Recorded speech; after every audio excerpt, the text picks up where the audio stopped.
భూమికి పచ్చని రంగేసినట్టు అమ్మలాల పంట సేలు పెరగాలి ఓ అమ్మలాల అమ్మలాల लूगा हेरे की रोधार हम बेटी तो लूगा हेरे की रोधार వాళ్ళ భాషలు వేరైనా భావం మాత్రం ఒకటే. చేతి నిండా పని దొరికిన సంతోషంలో మంచిగా పల్లె పాటలు పాడుతున్నారు. ఈ వరి నాట్లు వేసే సమయం వచ్చిందంటే చాలు ఏ అమ్మకైనా ఆనందానికి అవధులు ఉండవు.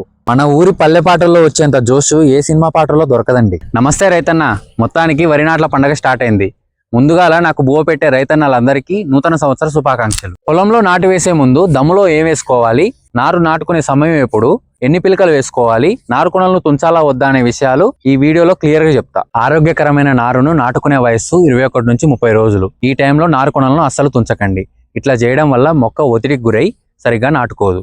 నారుకొనలను తుంచడం అనేది 40 రోజులు దాటిన ముదురు నారుకు చేస్తారు. ఇట్లా చేయడం వల్ల మొగి పురుగు, ఆకుచుట్టు పురుగు యొక్క గుడ్లను పూర్తిగా నాశనం చేయొచ్చు. ఇంకో పద్ధతిలో కూడా ఈ పురుగులను కంట్రోల్ చేయొచ్చు. నారు పీకిన తర్వాత క్లోరిఫైర్ఫాస్ గానీ ఇమిడాక్లోపిడ్ గానీ లీటర్ నీటికి 2 ml చొప్పున కలిపి దాంట్లో ఈ యొక్క నారు యొక్క వేర్లను ముంచి 1 నుంచి 2 గంటల తర్వాత పీకి నాటుకోవాలి. ఇట్లా చేయడం వల్ల 20 రోజుల వరకు ఆకుచుట్టు పురుగు, మొగి పురుగును కంట్రోల్ చేసుకోవచ్చు. దీన్ని సీడ్లింగ్ రూట్ డిప్ అంటారు. ఇది పాత పద్ధతి, ఇప్పటికి ఎవరు చేస్తలేరు దీన్ని. అక్క, మీరు నాటేసేటప్పుడు ఎన్ని పిలకలు పెడతారు? 6 నుంచి 7. ఇట్లా 6 నుంచి 7 పిలకలు అస్సలే పెట్టకండి. ఇట్లా చేయడం వల్ల పిలకల మధ్య కొట్లాట వచ్చి దుబ్బు సరిగా కట్టదు, అట్లనే ఉండిపోతాయి.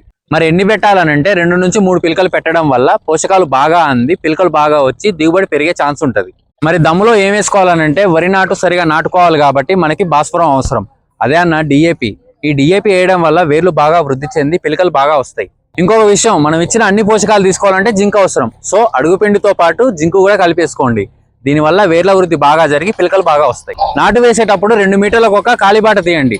దీనివల్ల గాలి ప్రసరణ బాగా జరిగి దుబ్బు బాగా కడుతుంది. ఇట్లా కాలిబాటలు తీయడం వల్ల సుడిదోమ నుంచి చాలా వరకు రక్షించుకోవచ్చు. ఈ అక్క వాళ్ళు నాటు వేసేటప్పుడు ఇంకా చాలా పాటలు పాడిరు. నెక్స్ట్ వీడియోలో అప్లోడ్ చేస్తా. అప్పటి వరకు మీకు తెలిసిన మంచి పల్లె పాట ఉంటే కామెంట్ చేయండి. అందరూ లైక్ చేయండి, షేర్ చేయండి, గంటసాల నొక్కడం మర్చిపోకండి.